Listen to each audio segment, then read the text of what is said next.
하나님께서 주신 말씀 요한복음 1장 29절부터 34절입니다. 이튿날 요한이 예수께서 자기에게 나아오심을 보고 이르되 보라, 세상 죄를 지고 가는 하나님의 어린 양이로다.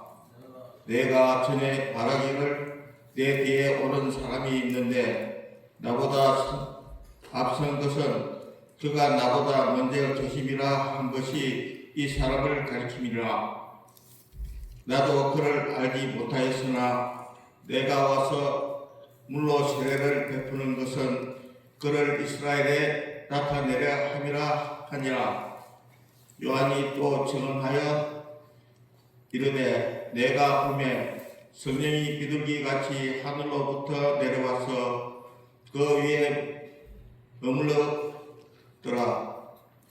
나도 그를 알지 못하였으나 나를 보내어 물로 세례를 베풀라 하신 그이가 나에게 말씀하시되 성령이 내려서 누구 위에든지 머무는 것을 보거든 그가 곧 성령으로 세례를 베푸는 이인 줄 아리라 하셨기에 나도 보고 그가 하나님의 아들이심을 증언하였노라 하니라. 아멘. 할렐루야. 오늘 읽어드린 요한복음 1장 29절부터 34절의 말씀을 가지고 하나님의 어린 양이라는 제목으로 여러분과 제가 함께 은혜의 말씀 나누기를 원합니다.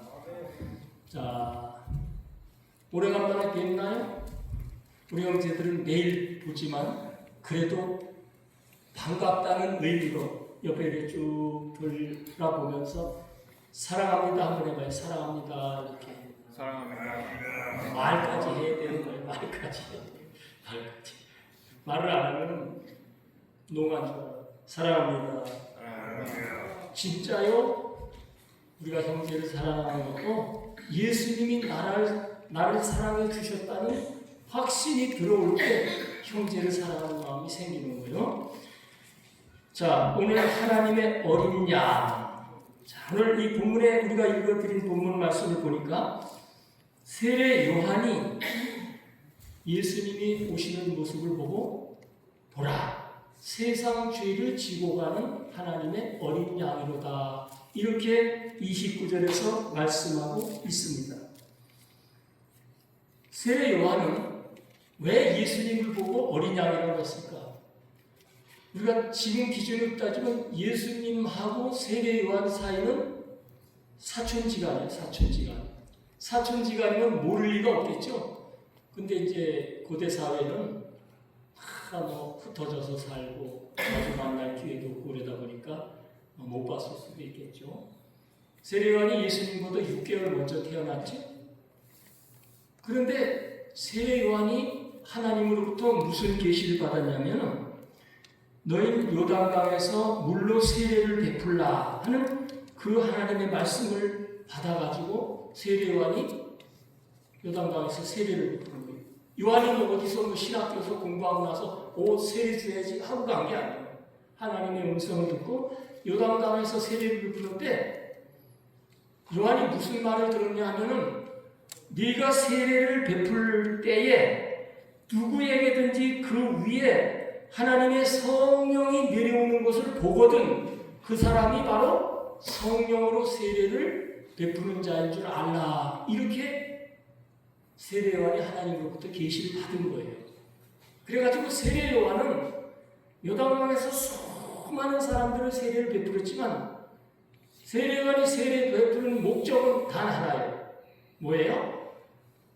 하나님이 예정하신 우리를 위해서 희생하신 그 어린 양 되시는 분, 성령 세례를 베푸신 분을 만나는 것이 세례 요한의 인생의 목표고 사명이에요. 그래서 요단강에서 수많은 사람들이 와서 회개하러 와서 세례를 베풀 때 세례 요한이 한 말이 칭찬인 거 없어요. 뭐라 그랬어요?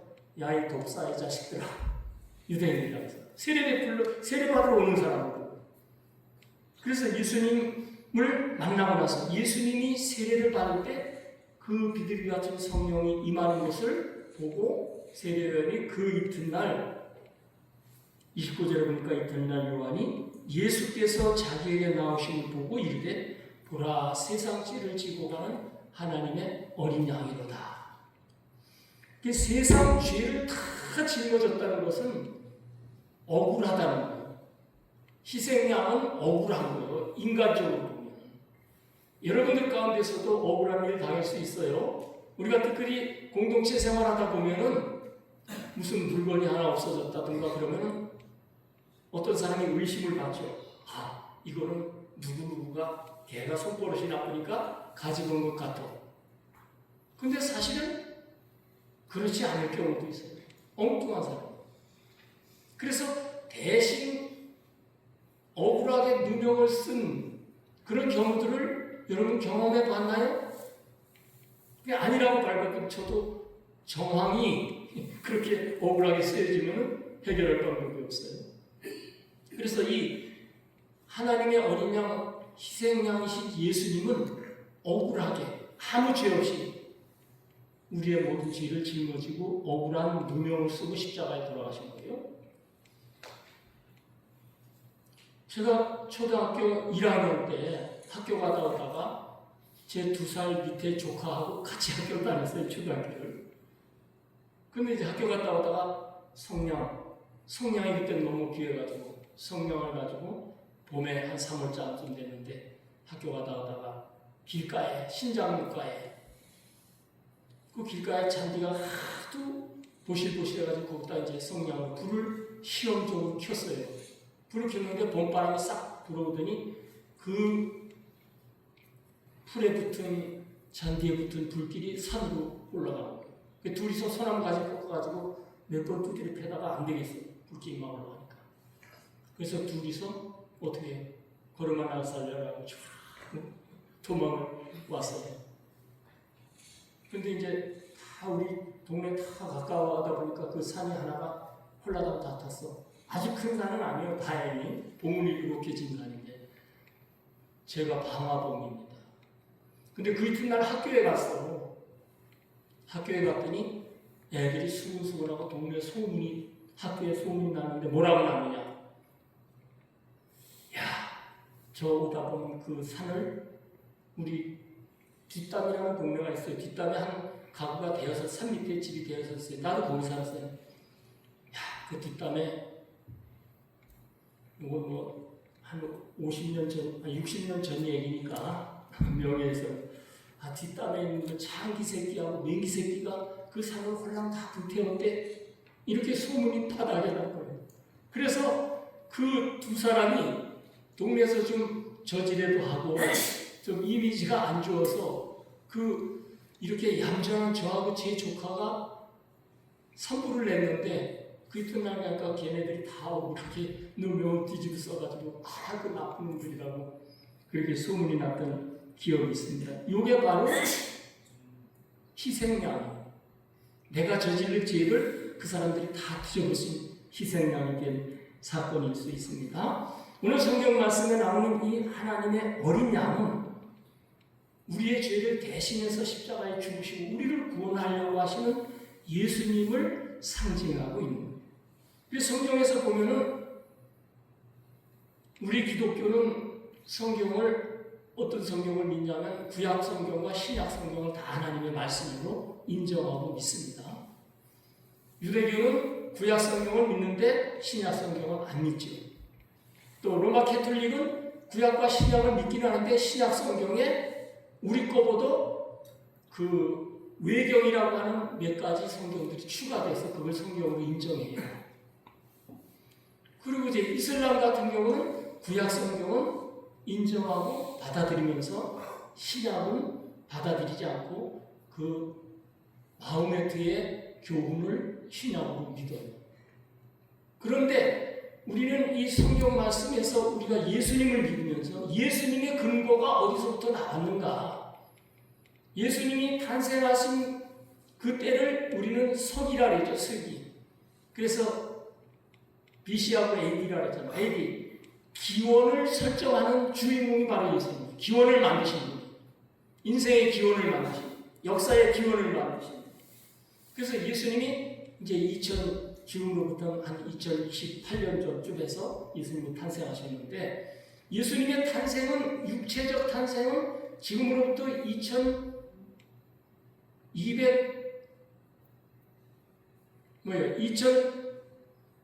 2028년 전에 탄생하셨지만 육신은 그 예수님은 이미 태초에 하나님과 함께 계시는 삼위일체 하나님이에요. 그래서 성경 창세기 1장에서부터 예수님에 대한 상징이 나와요. 예수라는 이름은 안 나오지만.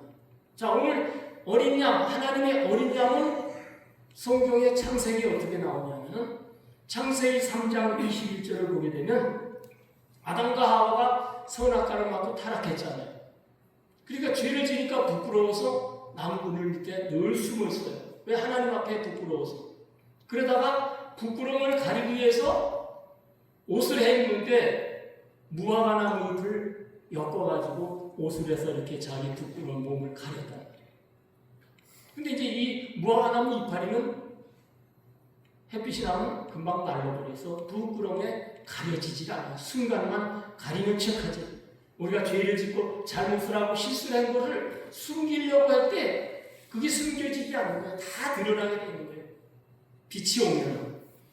그러니까 이제 나중에 하나님이 그 뱀에게 저주를 내리시고 또 여자에게도 징벌을 내려서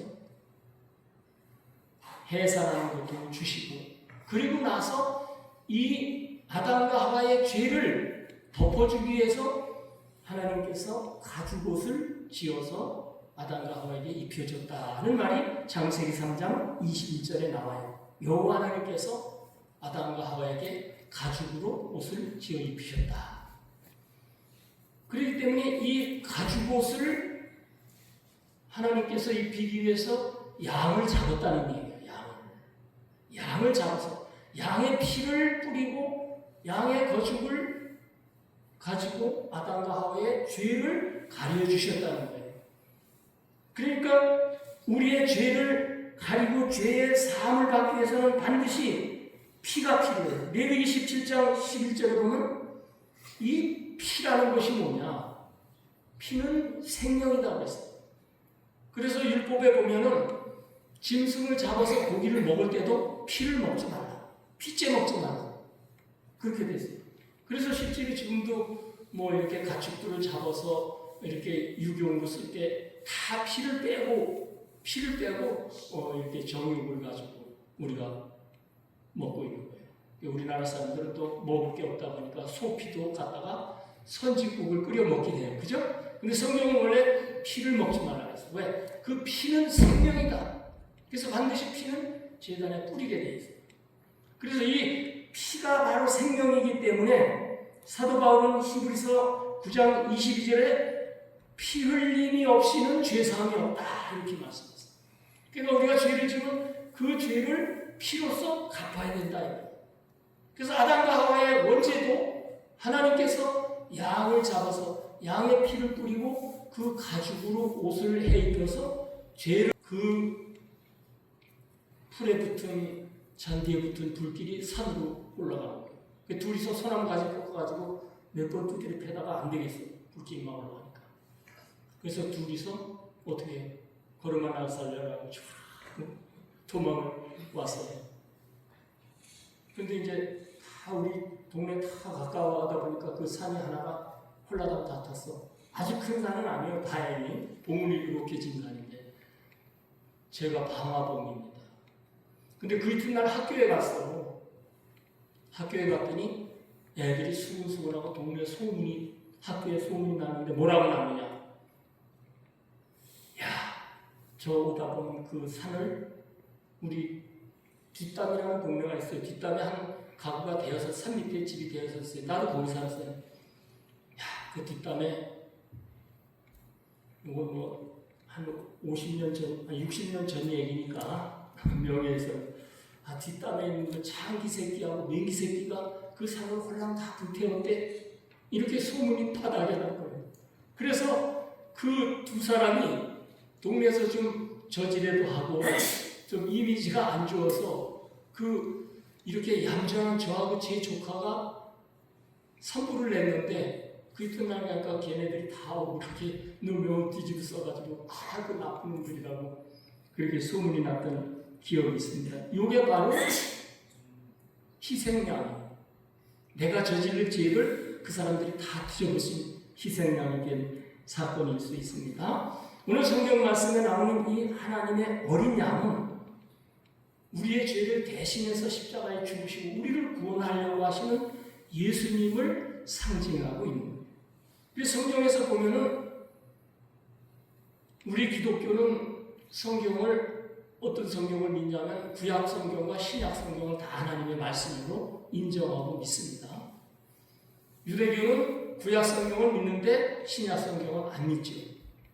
또 로마 캐톨릭은 구약과 신약을 믿기는 하는데 신약 성경에 우리 거보다 그 외경이라고 하는 몇 가지 성경들이 추가돼서 그걸 성경으로 인정해요. 그리고 이제 이슬람 같은 경우는 구약 성경은 인정하고 받아들이면서 신약은 받아들이지 않고 그 마호메트의 교훈을 신약으로 믿어요. 그런데 우리는 이 성경 말씀에서 우리가 예수님을 믿으면서 예수님의 근거가 어디서부터 나왔는가? 예수님이 탄생하신 그 때를 우리는 서기라 그러죠. 서기. 그래서 BC하고 AD라 그러잖아요. AD. 기원을 설정하는 주인공이 바로 예수님이에요. 기원을 만드신 분. 인생의 기원을 만드신 분. 역사의 기원을 만드신 분. 그래서 예수님이 이제 지금으로부터 한 2028년 전쯤에서 예수님이 탄생하셨는데 예수님의 탄생은 육체적 탄생은 지금으로부터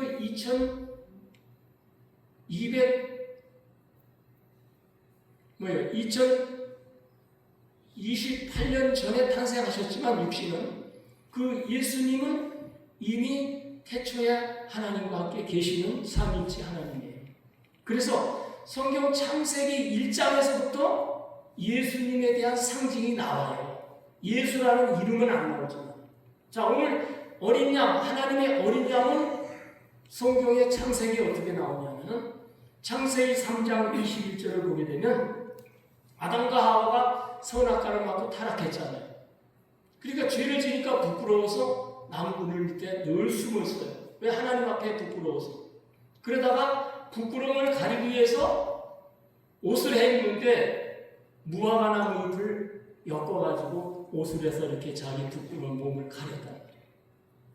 근데 이제 이 무화과 나무 이파리는 햇빛이 나면 금방 말라버려서 부끄러움에 가려지질 않아요. 순간만 가리는 척하지. 우리가 죄를 짓고 잘못을 하고 실수를 한 것을 숨기려고 할 때 그게 숨겨지지 않는 거예요. 다 드러나게 되는 거예요. 빛이 오면. 그러니까 이제 나중에 하나님이 그 뱀에게 저주를 내리시고 또 여자에게도 징벌을 내려서 해산하는 것도 주시고 그리고 나서 이 아담과 하와의 죄를 덮어주기 위해서 하나님께서 가죽옷을 지어서 아담과 하와에게 입혀줬다는 말이 창세기 3장 21절에 나와요. 여호와 하나님께서 아담과 하와에게 가죽으로 옷을 지어 입히셨다. 그렇기 때문에 이 가죽옷을 하나님께서 입히기 위해서 양을 잡았다는 얘기예요. 양을 잡아서 양의 피를 뿌리고 양의 거죽을 가지고 아담과 하와의 죄를 가려주셨다는 거예요. 그러니까 우리의 죄를 가리고 죄의 사함을 받기 위해서는 반드시 피가 필요해요. 레위기 17장 11절에 보면 이 피라는 것이 뭐냐? 피는 생명이라고 했어요. 그래서 율법에 보면은 짐승을 잡아서 고기를 먹을 때도 피를 먹지 말라. 피째 먹지 말라. 그렇게 됐어요. 그래서 실제로 지금도 뭐 이렇게 가축들을 잡아서 이렇게 유경으로 쓸 때 다 피를 빼고 이렇게 정육을 가지고 우리가 먹고 있는 거예요. 우리나라 사람들은 또 먹을 게 없다 보니까 소피도 갖다가 선지국을 끓여 먹긴 해요. 그죠? 근데 성경은 원래 피를 먹지 말라 그랬어요. 왜? 그 피는 생명이다. 그래서 반드시 피는 제단에 뿌리게 돼 있어요. 그래서 이 피가 바로 생명이기 때문에 사도 바울은 히브리서 9장 22절에 피 흘림이 없이는 죄사함이 없다 이렇게 말씀했어요. 그러니까 우리가 죄를 지면 그 죄를 피로써 갚아야 된다. 그래서 아담과 하와의 원죄도 하나님께서 양을 잡아서 양의 피를 뿌리고 그 가죽으로 옷을 해 입혀서 죄를 부끄러움을 사함받게끔 해주셨다 하는 말씀이 오늘 이 첫 번째 희생양의 의미인 줄 믿습니다. 그래서 이 에덴 동산에서 아담과 하와에게 가죽옷을 지어 입혔는데 그 가죽옷도 어린 양의 희생, 예수님의 희생을 예고하고 상징하고 형상으로 우리에게 보여주는 말씀이라는 것입니다. 반드시 오늘 여러분들과 제가 이 의미는 우리가 지금도 많이 사용을 해요. 우리가 어떤 일을 할 때, 사업을 할 때 돈이 많이 들어가면, 헛된 돈이 많이 들어가면 뭐라 그래요? 야, 어디 친구들끼리 회식하러 갔는데 한 11명이 와서 먹고 나서 한 20만 원을 자기가 쐈다. 그러면 친구들도 뭐라 그래요? 그 돈을 쓴 거를 뭐라 그래요? 야, 너 오늘 출연이 심했겠다. 이런 말 쓰죠. 처음 들어봐? 젊은 사람들 그러잖아. 돈이 내 피 같은 돈이라고 해요. 내 피 같은 돈이 막 유실될 때 그거는 출혈이라고 표현해요. 출혈. 그래서 희생을 말하고 예수님의 어린 양의 희생이 우리의 인류 아담과 하와의 죄를 덮는데 형식적으로 그 가리운 역할을 했습니다. 그래서 가죽옷을 입었다는 것은 예수님이 바로 뭐냐면 우리에게 예수 그리스도께서 우리를 예수님으로서 옷 입혀 주신다 하는 겁니다. 여러분들은 육체의 부끄러운 부분을 가리기 위해서 혹은 여러분들이 추위와 더위를 가리기 위해서 옷을 입잖아요. 그렇죠? 지금 여기 아직까지도 겨울옷을 입고 있는 분들이 몇 분 있어요. 몸의 상태에 따라 다르죠. 또 여름에는 옷을 많이 벗잖아요. 근데 아이러니하게도 사막지대에 가면은 그 뜨거운데 옷을 어떻게 해요? 옷을 어떻게 해요? 더 두껍게 입고 머리까지도 뒤집어 쓰고 추위와 더위를 해결하는 것도 옷이에요. 그래서 그 옷도 성경에는 예수님을 상징하고 있어요. 희생양으로 상징되는 예수님의 헌신과 희생이 우리의 죄를 덮어주고 가려줍니다. 우리의 죄에 내 부족한 부분이 있다면 우리 여러분과 저는 항상 예수님 앞에 기도하고 주여 나의 부족한 부분, 나의 약한 부분, 나의 실수한 부분, 나의 죄를 덮어주옵소서. 이렇게 기도할 수 있는 여러분과 제가 되시기를 바랍니다. 두 번째 희생양은 어디에 나오냐면 출애굽기에 나와요. 출애굽기 12장에 보게 되면 6월절에 대한 이야기가 나와요. 출애굽기 12장 한번 성경 찾아서 읽어보겠습니다. 출애굽기 12장 구약성경 99페이지가 되겠습니다. 출애굽기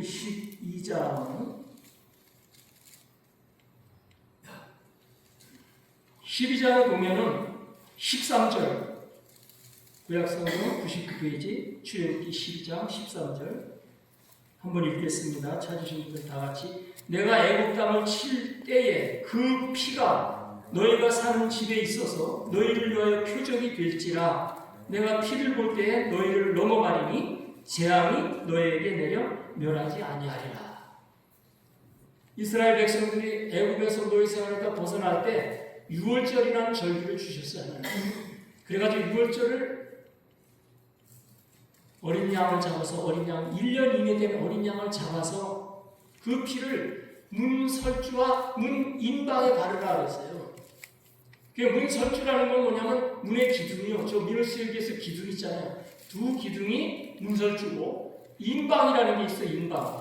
인방이라는 건 옛날 사람들 알아요.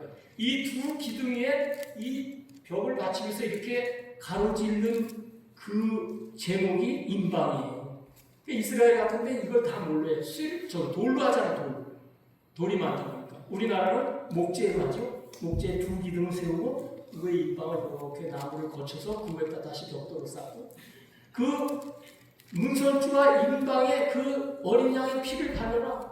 그럼 그날 밤에 하나님의 재앙이 임할 때 그 피를 보고 그 피가 발라진 집은 재앙이 넘어가리라. 그리고 피가 안 발라진 집안은 짐승과 가축 그리고 사람의 장자가 죽는 재앙이 임했던 거예요. 그때 양의 피를 바른 집이 그 재앙으로부터 구원을 받고 그 재앙이 그냥 나에게 임하지 않고 나에게 오지 않고 내 앞으로 그냥 쏙 지나갔다고 해서 유월절이에요. 오늘 여러분과 제가 예수님의 피를 흠뻑 젖으면 우리 앞에 그와 같은 재앙들이 오다가도 지나갈 줄로 믿습니다. 그리고 이 재앙은 유월절 재앙으로 끝나는 게 아니고 우리 인생이 우리 예수 믿는 사람이 인생 일대를 살고 마지막 날에 인생의 마지막 종착점에서 이 세상을 떠날 때 하나님께서 우리를 재앙으로 심판하지 않고 우리를 구원해서 예수님의 나라에 인도하겠다는 약속의 피가 되는 줄 믿습니다. 유월절에 임했던 그 피가 오늘 여러분과 저의 심령 속에도 임재해서 그 피로 말미암아 구원받는 역사가 일어나기를 바랍니다. 에덴 동산에서 아담과 하와에게 양을 잡아서 가죽으로 옷을 입혀준 것은 이 가정의 구원을 상징하는 거예요. 아담과 하와가 가정이잖아. 하나님이 이루어진 최초의 가정을 죄 가운데서 구원해 준 역사예요. 우리가 예수 믿으면 너와 내 집이 주 예수를 믿으라. 그리하면 너와 네 집이 구원을 얻으리라. 집이 구원을 받는 거예요. 집이 구원을 받는 거예요.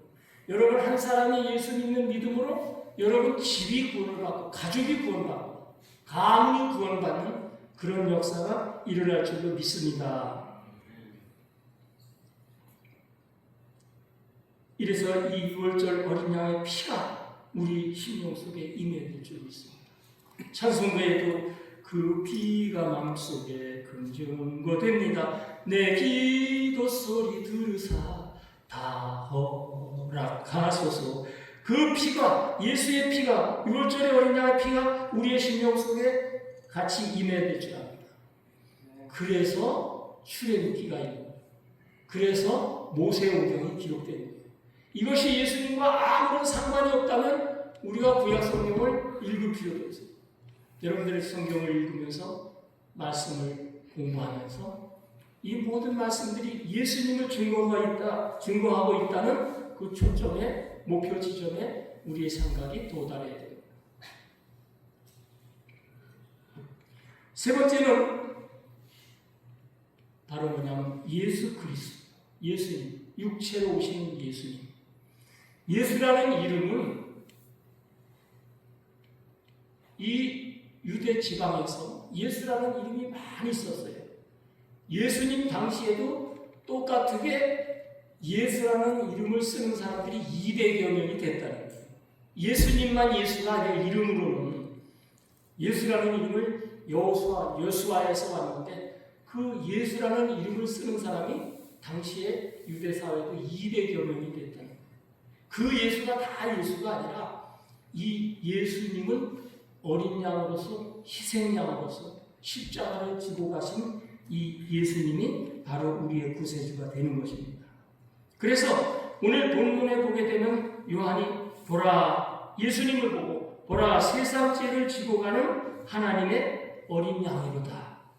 그래서 이 예수님이 육신으로 오셔서 육신으로 사람의 모습으로 오셨는데 예수님이 다른 성인 군자나 석가나 공자나 맹자나 순자나 영자나 다른 모든 사람들과 다른 것은 예수님은 사람의 아들로 났지만 여자의 후손으로 오셨다.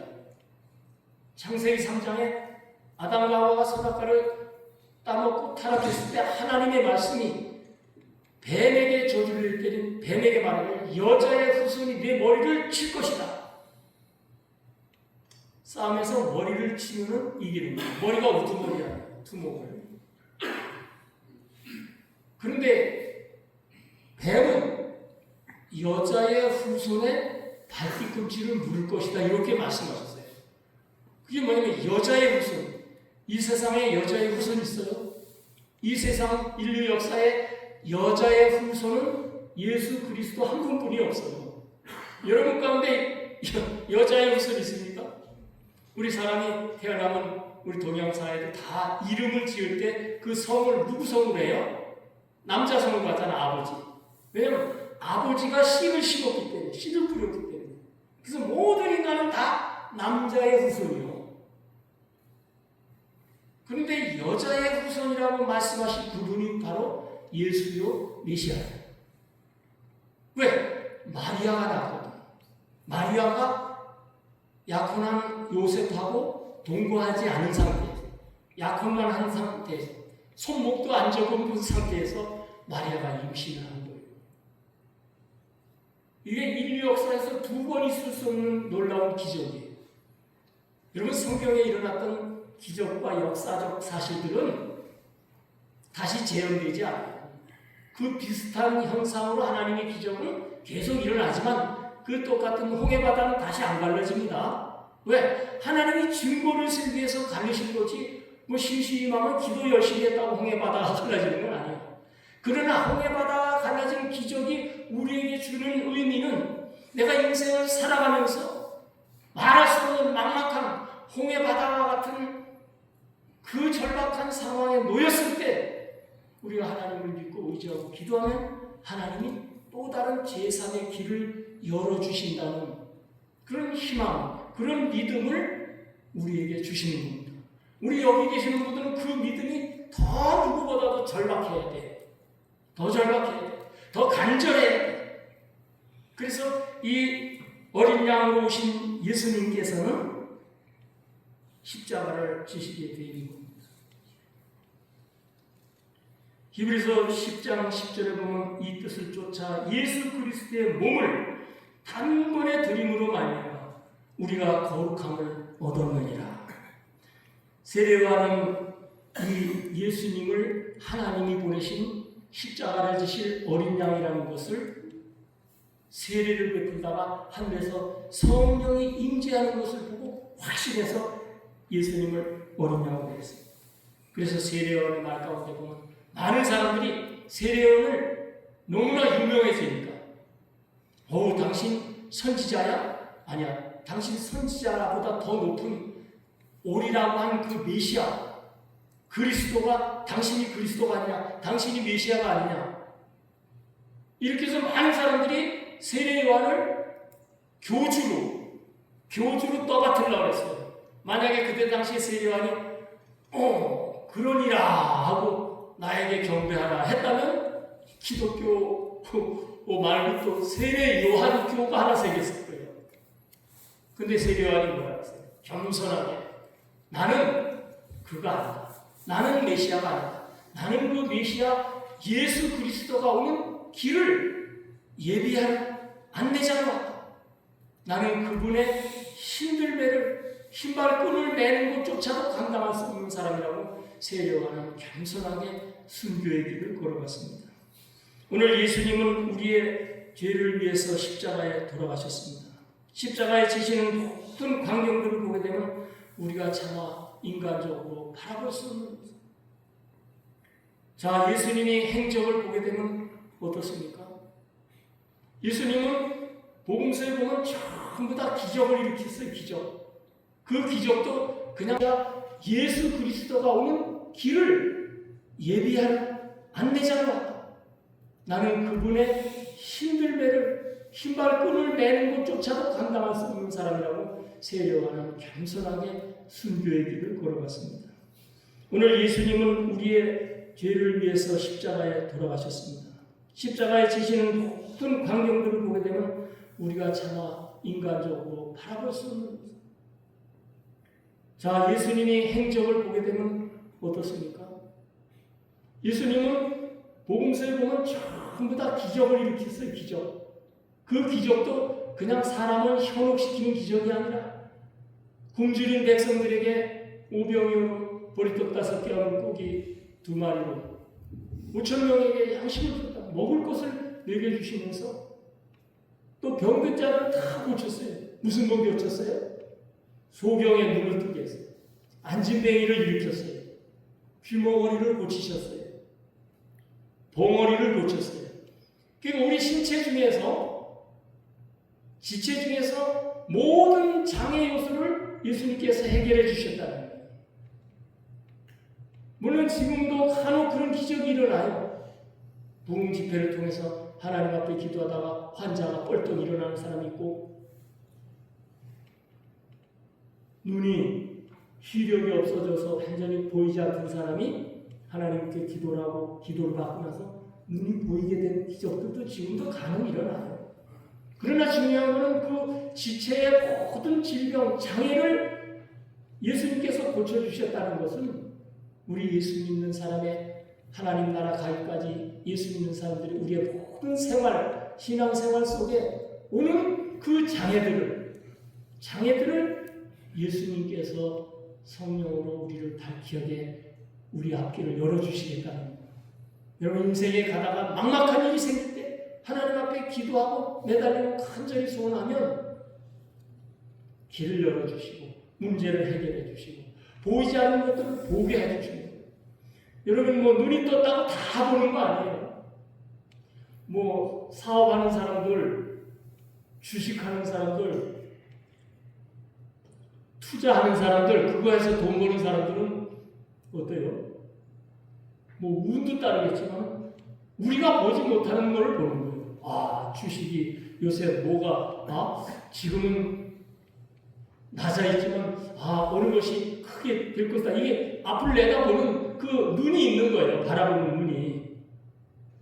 또 사업하는 사람들은 지금은 형편없지만 인기가 없지만 앞으로는 어떤 일들이, 어떤 사업들이 희망이 있고 앞으로 세대에 전망이 있다. 이걸 보는 거예요. 보통 사람이 보지 못하는 거예요. 보통 사람들은 남의 말만 듣고 따라가잖아요. 요즘에 뭐 오리 고깃집이 유행한다 그러면 아이고 나도 오리 고깃집 차려가지고 돈 벌어야지. 남의 눈치만 보고 가는 사람들은 다 막차를 탔다 그러지. 막차 내리막길. 그런데 해안이 눈이 튄 사람은 앞을 내다보는 거예요. 앞으로는 어떤 사업이 희망이 있겠다. 그 요즘에 이제 AI 시대라 그러잖아요. AI의 로봇 시대. 그래가지고 보니까 이제 박스 접는 거, 뭐 택배 상자 날리는 것도 보니까 쫙 컴바인더에 택배가 막 이렇게 주소지 붙어가지고 이렇게 쫙 계속 오잖아요.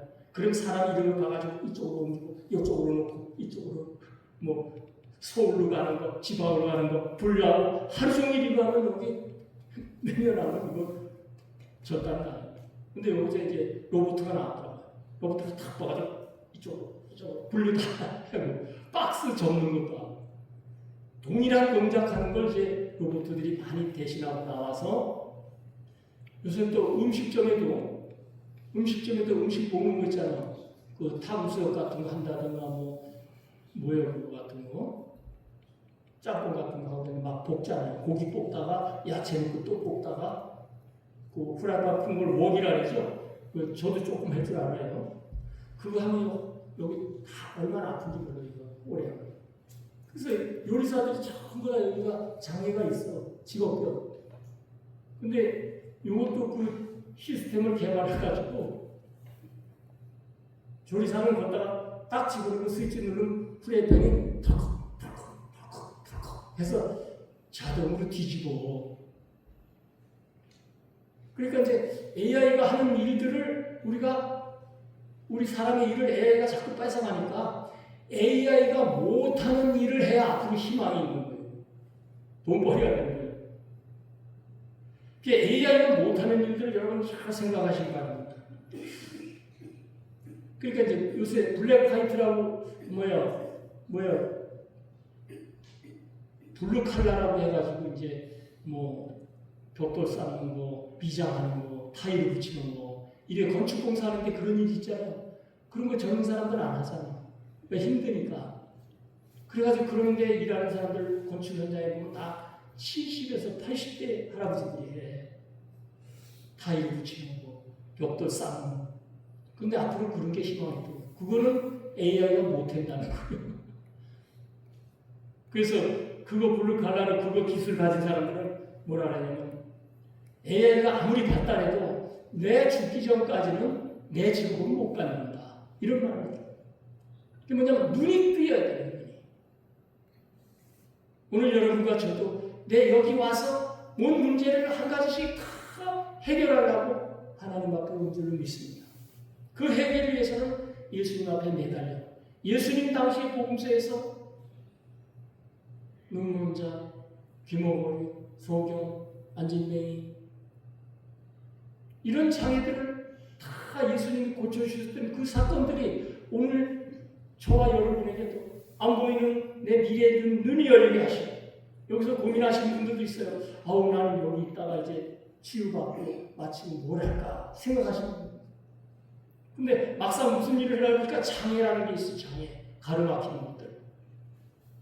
하나님 앞에 예수님 앞에 매달려서 기도함으로써 예수님은 우리의 그런 모든 문제를 풀어주시고 궁극적으로는 우리 영혼을 우리를 이끌어서 하나님 나라에 데려가시려고 하나님 나라. 우리 인생을 살아가면서 내가 누구보다 조금 기술이 낫다, 누구보다 실력이 조금 낫다, 누구보다 건강이 조금 낫다 이런 것에 여러분들이 집착하지 마세요. 내가 얼마만큼 예수님의 그 사랑과 예수님의 은혜 앞에 내가 얼마만큼 더 가까이 갈 수 있느냐. 그래서 우리 예수님은 우리의 죄를 지시기 위해서 십자가에 죽기까지 죽으셨단 말이에요. 그 죽음까지 나를 위해서 죽으셨기 때문에 그 헌신과 희생을 마음 가운데 받아들이고 그것이 확신으로 오는 것이 예수 믿는 겁니다. 아멘? 그럼 뭐 어떤 사람들이 얘기하면 나도 예수 믿어요. 뭘 믿는다는 거예요? 예수님이 내 죄를 대신해서 죽으셨다는 사실입니다. 성경 말씀 마가복음 15장 한번 보겠습니다. 신약 성경 마가복음 15장은 신약 성경 83페이지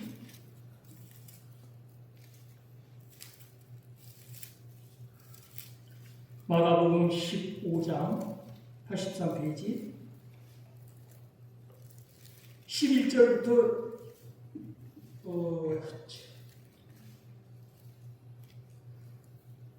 제가 11절 읽고 여러분들은 15절을 나눠서 읽겠습니다. 그러나 제사장들이 무리를 충동하여 도리어 바라바를 놓아달라 하게 하니 15절 시작. 빌라도가 무리에게 만족을 주고자 하여 바라바는 놓아주고 예수는 채찍질하여 십자가에 못 박히게 넘겨주니라. 여기 잘 보세요. 예수님이 십자가에 못 박히려고 할 때 빌라도 총독이 지금 뭐라고 하냐면 이 제사장들이 예수를 갖다가 죄인이라고 사형에 쳐야 된다고 검사처럼 이렇게 기소를 해가지고 재판장에 올려놓은 거예요.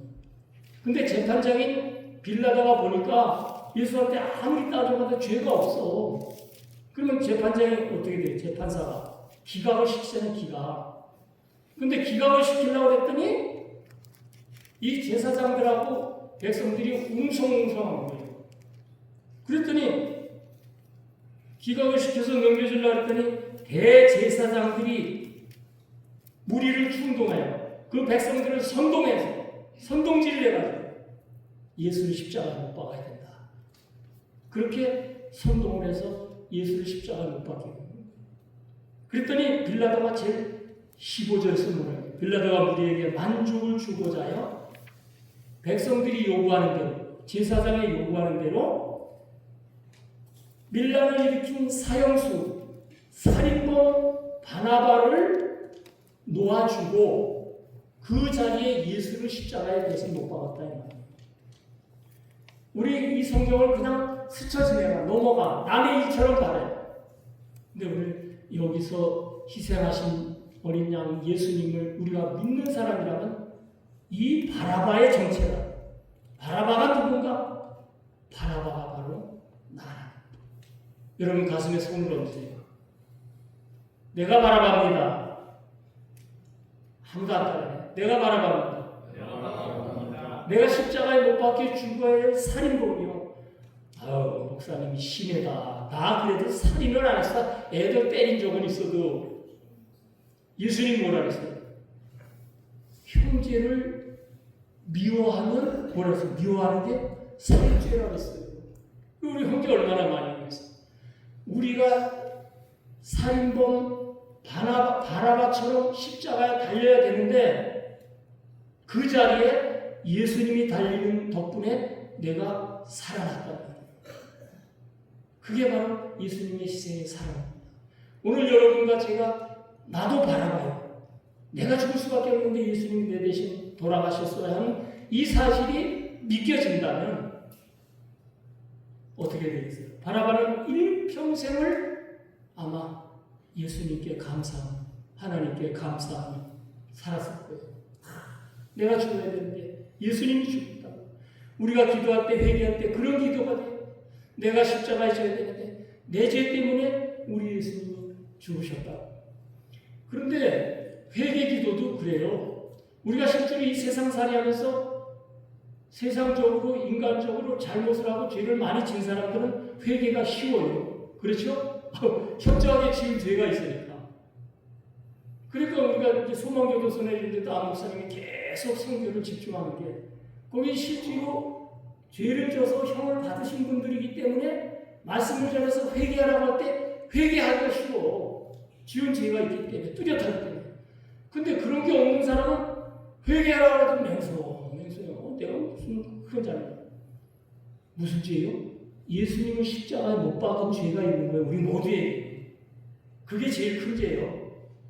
그게 세상 법정에서 형을 받은 것보다도 우리가 예수님을 내 대신 십자가에 못 박은 내가 바라보고 내가 그 덕분에 살아있다는 것 자체가 하나님의 가장 큰 은혜인 줄 믿으시기 바랍니다. 그래서 사도행전 4장 10절에는 다른 이로서는 구원받을 수 없나니 천하 사람에게 구원받을 만한 다른 이름을 주신 적이 없느니라. 예수님 외에는 우리의 죄를 구원할 수 있는 그 이름을 주신 적이 없다고 말씀하고 있습니다. 오늘 여러분과 저는 이제 하나님이 보내신 어린 양, 예수님의 희생 양이 예수님 당시 2000년 전에 십자가만 지신 게 아니라 그분의 그 시원, 그 원형이 모습이 에덴 동산에서부터 양을 잡아서 가죽옷으로 인간의 죄를 덮으신 하나님의 사랑, 희생, 6월절 어린 양을 통해서 유대 민족을 구원하신 희생의 어린 양.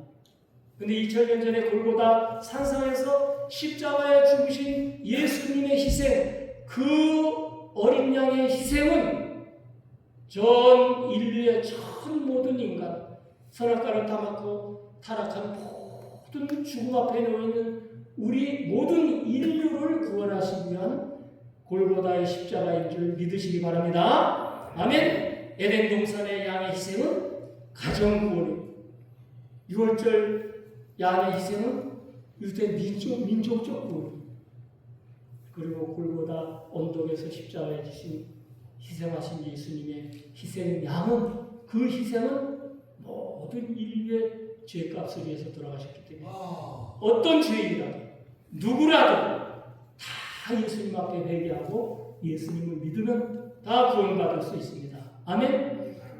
힘들고 어려운 일이 내 문제가 이게 어떻게 풀려가겠나 싶지만 여러분이 끝까지 인내하면서 믿음의 경주를 달려가시는 여러분과 제가 되시기를 예수님의 이름으로 축원합니다.